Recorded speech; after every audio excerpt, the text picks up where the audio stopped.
Empowering Growth, Gender Equity and Macroeconomic Trends in Banking is the title of the latest report from the Association of Professional Women Bankers, an arm of the Chartered Institute of Bankers of Nigeria. The APWBs aim is to empower and position women bankers for opportunities and enable them to rise above the glass ceiling. The report includes a gender lens analysis of the current economic environment in Nigeria, while its timing coinciding with the ongoing banking sector recapitalization highlights ways in which a more inclusive, equitable and diverse banking sector can contribute to economic growth.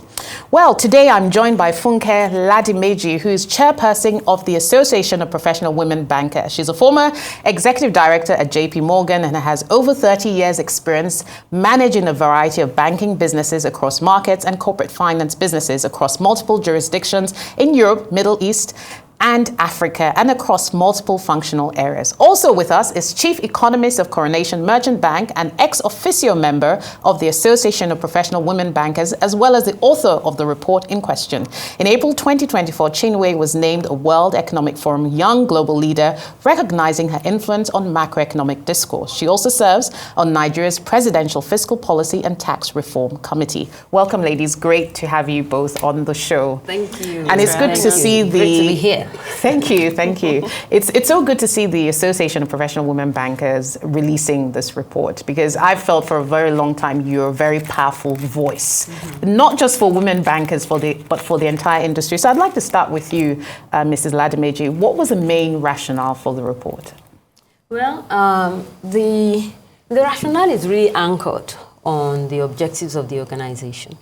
For example, one of our key objectives is to drive female empowerment through inclusion, through capacity building. It's also very much focused on the financial system. Right? We're dedicated as an organization to seeing a robust and resilient financial system in Nigeria. And then I think very importantly, we've had challenges in our economy and we still have them, undoubtedly. And as the Association of Professional Women Bankers, one of our key objectives is to engage women in corporate Nigeria building as well as in nation building. And in that regard, we felt it was very important that we came out at this time, given what was going on, right? And have the voice of the association out there around what's going on in the economy right now and what can we do. What has happened already in terms of policies of the government, what more should be done, and basically come out with our own recommendations in that regard. And so this report is really anchored on who we are as an association, where we see the economy going, we have a voice, we're part of the stakeholder community in this economy, and for that reason, let's contribute our own quota, at least our perspective in terms of where the nation is going and where the economy is right now. And most importantly, I mentioned that we're all stakeholders. You know, women bankers, the banking community, the business community, we are all stakeholders. With the challenges we have right now and how severe they are, I think it's very important that we all bring our best game to the table and really contribute in terms of solutioning for the benefit of all of us. Fantastic. That's really great to hear. So talking about the report itself, what are some of the key highlights, the key sound bites, the key messages of the report? Well, everything in the report is important, but I would say that key highlights would include the pulse. We did take a pulse of what the macroeconomic environment looked like in the first half of the year, and of course, provided some projections for the second half of the year. As you said earlier, yes, this report was developed with gender lenses, so there is a segment that's really focused on just gender economics, but targeted at female bankers. And then we did share our perspectives with regards to 2024, 2025 watch list. So the specific areas that we felt would be important for stakeholders, readers, policymakers to look at. And then there are recommendations, of course, which were mapped to specific government agencies. So yeah, I guess I would say those are the key highlights. Yeah. Sure, and you know, some of those issues that you mentioned are well known to many people when you're talking about inflation, the economy, you know, all of that. But why are women disproportionately affected with regards to some of these macroeconomic headwinds, such as inflation? Why do you think, based on the research you've done, Chinwe? Yeah, I would say, well, there are so many reasons, but let me just highlight a few. First of all, women are seen to receive lower wages, when it comes to the wage or the pay gap. And so when you're looking at inflation where consumer pockets are squeezed further, women would feel the impact way more, or women in those spaces would feel the impact significantly. You'd also see that women generally do not have access to financial resources and financial literacy programs as well. So even understanding how to navigate in a high inflation environment is a bit more difficult for women that are not exposed to financial literacy programs. I would say that the burden of no paid jobs as well. So in an environment like this where you have women who are caregivers, the burden becomes even more. You have to start thinking or strategizing on how do I cut costs some more with regards to household expenses. So I would just say those are two examples. Yeah, there are many more in the report. Yeah, so Mrs. Ladimeji, the report talks about the resilience of the Nigerian banking sector. It also talks about, the banking index and sort of robust investor confidence and all of that. Are you confident that this sector, the banking sector, will really be able to navigate the current tide? Because we've heard about, for instance, manufacturing, the impact of FX losses and all these things. But why do you think banking has been so resilient? And given where we are now, how confident are you that banking, which is your industry, will continue to show that resilience going forward? Couple of things, I think. One is, yes, you're right, the banking sector has been quite resilient, despite everything that's been going on for a while. And I think that's also a result of the capital base that the banks had. Over the years, however, the foreign exchange depreciation of our currency over time has been really weathering and, should I say, reducing the capital base of some of these banks, especially if you're thinking in dollars. But I think much more importantly, I would say that in my mind, the banking sector in Nigeria, at this moment in time, the sector has indeed a number of challenges. The sector is not unfamiliar with those challenges. The recapitalization is partly to address that. Right. But most importantly, our macroeconomic challenge that we have right now is just something that is impacting everyone, including the banks. But my view on this is that, one, there are many reasons why the banks will weather this storm. They are the financial intermediation agent for our economy. That's one. Whatever it is that is happening in the economy would go through them as financial intermediation agent. And I think also very importantly, the recapitalization would also drive a lot more activity, even though it's going to be a challenge. The whole recapitalization process, the depth of the market to accommodate the 4 trillion, obviously there are question marks around that. But even with that, my belief is that the banking sector will still weather the storm. They will source for funds in different places, private market, public market, DFIs. Right? If there's need for mergers and acquisitions, so be it. That's what they'll have to do. But most importantly, the banking system is expected, as it is in many economies, to really thrive despite whatever it is that is going on, because they are in the middle of it all. So one is creativity of the banking sector, the ability to innovate, given what is going on in the economy, given the kind of financial services that are now required, given the kind of financial products that are now required. But having said all of that, there's no doubt in my mind as well that the banking sector is going to go through, 1 or 2 years of tough time as it tries to recapitalize, as it tries to change. The landscape is going to change in the banking sector. So my broad view is that, yes, it will be resilient, but there's quite a bit of work to do to get to the point where, we all feel comfortable that all is well. Yeah, indeed. And certainly, women have to thrive within that. Chinwe, one of the interesting statistics, and I think we have it on screen here, was showing the representation of women in different roles. And your report says that women are still overrepresented in roles like customer service, retail, and administrative positions, and underrepresented in executive core finance decision-making roles. Now, when you look at the top level of banks, we have 11 bank female CEOs. And I'm wondering whether that sometimes can distract for what may be a more fundamental challenge around diversity at other levels.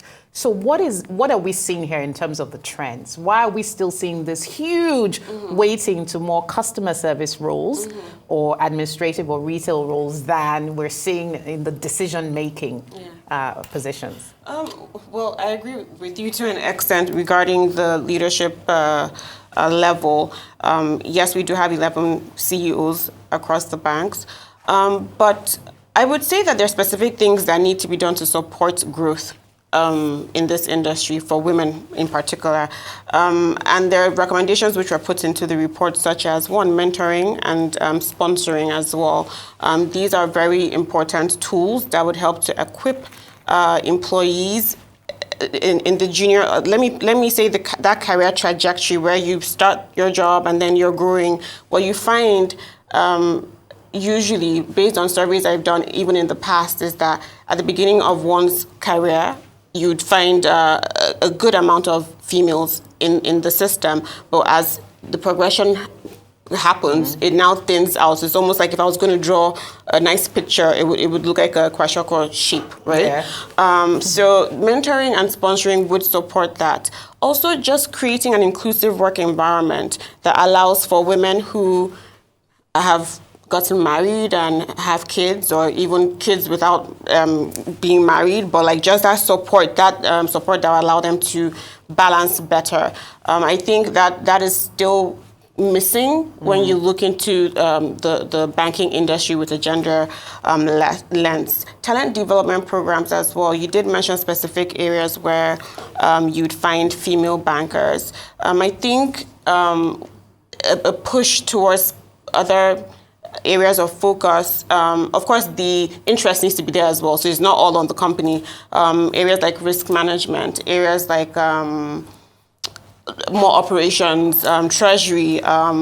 I think if there are more talent development programs around that would also support or close that gap that we're seeing. And then maybe bias mitigation programs as well, because there are a lot of biases there. You'd find, this is just an example, where maybe there's a meeting that has to run late and if a female employee that should be in that meeting may be excluded because they feel like it may not be convenient for her. That's even though just she may not have expressed that it is not exactly. So that's just one mild example. Sure. So just bias mitigation programs, which can be done virtually, like there are online courses that can solve that. So. Yeah, thank you. You know, Mrs. Ladimeji, it's very interesting. You've risen to the pinnacle of your career in the industry. You're an executive director in the banking sector.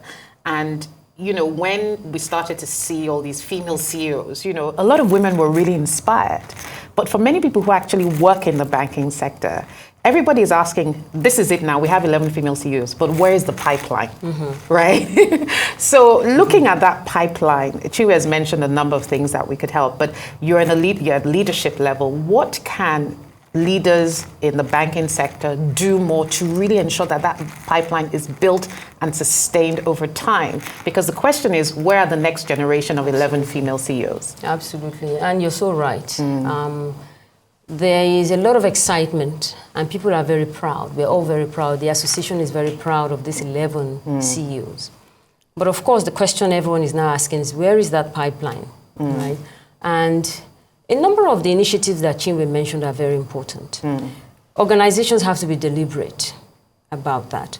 I think one important thing to mention also is that, you know, we now have a CBN edict about, you know, percentage of women expected at executive level, percentage of women also expected at the board level. And so there are some drivers. But I think what is pretty important is organizations understanding the importance of having that diversity. You see, once the organization has accepted that diversity is important, right, and inclusivity is important, then there are things that they can do. Those initiatives that Chinwe mentioned are very important in terms of building that pipeline. And I think what is also important, the middle management side, the middle management of banking, that is where you tend to lose a lot of people because that's when life changes happen. Yeah. And that is where, you know, in the report, there's quite a bit about targeting that middle management space and trying to do as much as possible to really retain them. there's a lot we do within the Association of Women Bankers in terms of mentoring, in terms of exposing them to, senior bankers, exposing them to their peers, understanding how, they can work in banking without losing themselves, without feeling overburdened with the circumstances. So, number of policies, number of initiatives, and then mentoring, very importantly, sponsorship, very importantly. And also hearing from others, chats, fireside chats. Different women have their own different stories of what it has taken for them to get to where they are. There's no one size fits all, but hearing and being part of, listening to all of those stories, would inspire and encourage anyone. We also then have a book, actually, called Be Inspired by the Association of Women Bankers, which profiles women at the top levels within the banks, board level females, and then tells their stories. What they did, what their background is, and some of the nuggets that it takes, to be at that level. Fantastic. So there are quite a bit of resources now, I would say, but I think very importantly, organizations themselves, banks must feel that it is important. Indeed. So, Chinwe, listening to all this, I'm sure a lot of people are asking to what end? Why does it matter?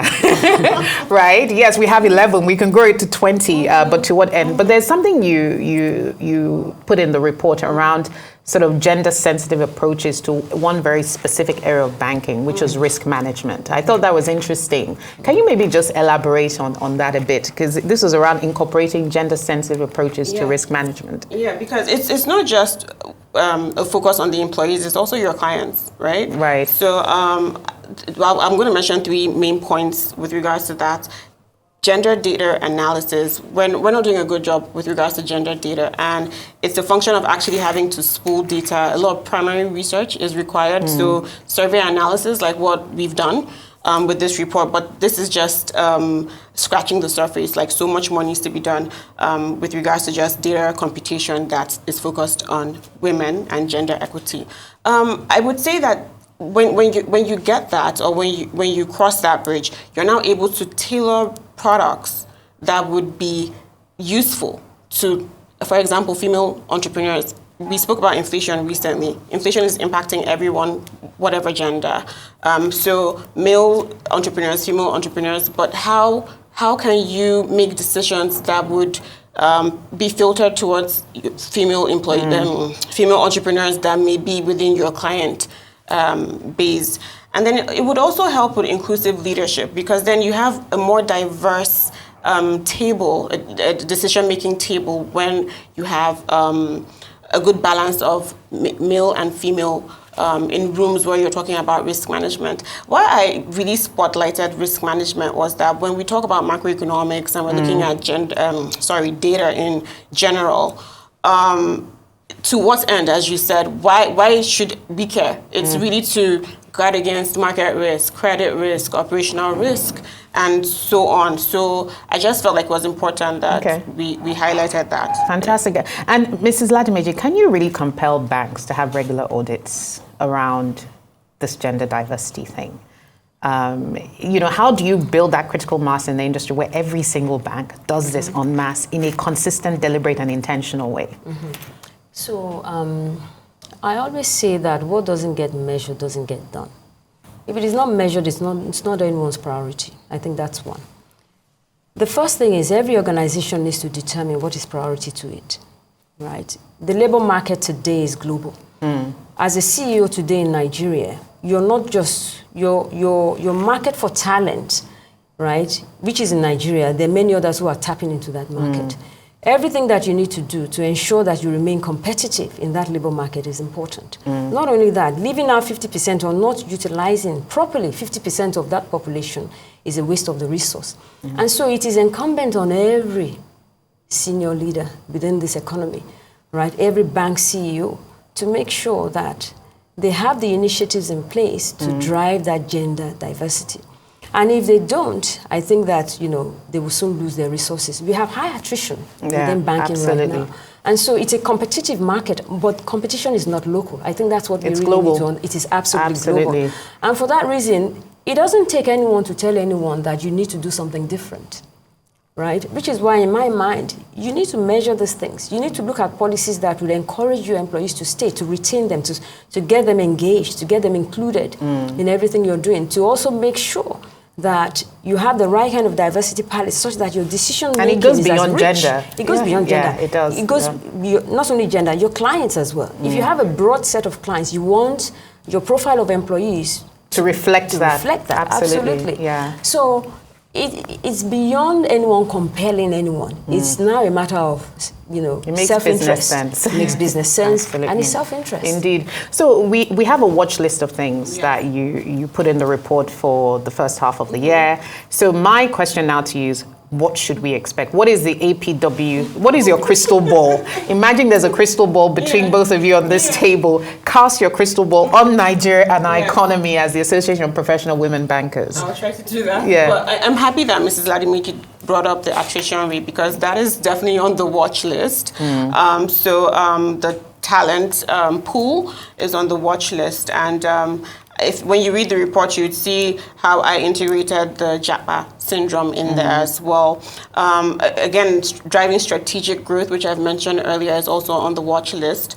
A segment that I feel is usually ignored, which is marketing and communications, is very important right now. Okay. Because Tell us why. Because you're trying to engage clients who have competing priorities, and their resources are limited. Again, inflation is eroding pockets, right? So marketing and comms is a segment I feel should be taken seriously as well. So it's on the watch list. And then client relationship management as well is also on the watch list. I think we have about 8 things in there, but yes, I would like people to read the reports. I'm not going to list. And do we know very quickly whether more women are jackpotting than men? Because you alluded to the need to retain women, to be more inclusive. Have we done that level of research or data analysis yet? I wouldn't. It's no. I haven't segregated the gender if it's male or female, but it's more sectoral. So I'm able to respond to that from a sectoral perspective. Sure. Yeah. Okay. So, Mrs. Ladimeji, the final word to you in terms of your advocacy efforts to support the growth of Nigeria. What is the main message that APWB wants to give for the industry and the economy as a whole? Just very briefly. I think that as APWB, we strategically focus on 2 key areas. One is really around women capacity building, enhancing growth, driving women leadership, and also going to the next generation as well. And we have some initiatives that target us. The next is really big bucket we focus on, is really on that Nigerian economy, growth in Nigeria, the role of women in that regard. And in that space, we have a number of initiatives that really amount to APWB's intervention, right? We have something like this report. It's not our first.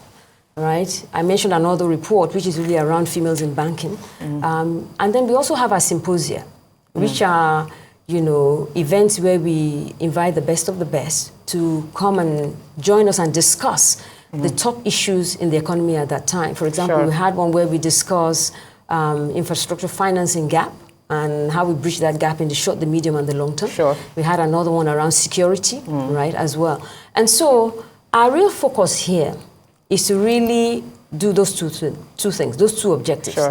Women in banking, women leadership broadly, as well as our own contribution and our intervention in terms of the economy. Right? And I think very importantly as well, there was a research that I saw recently with the World Bank where this, in 2024, where it was mentioned that, globally, right, if organizations spend a bit more time and effort on gender parity initiatives, GDP, you have an uptick in GDP by 20%, right? So I think that these are some of the key points that I would like to mention. Absolutely. And that was quite a positive note to end on the GDP, because we could do with a bit of a kick in our GDP.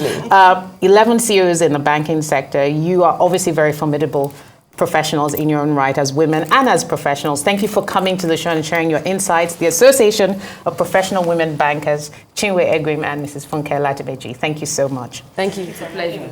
Well, that's all we have time for on Business Week. I'm Rolake Akingbefulani. Let's continue the conversation on X, and do have a lovely rest of the weekend. See you soon.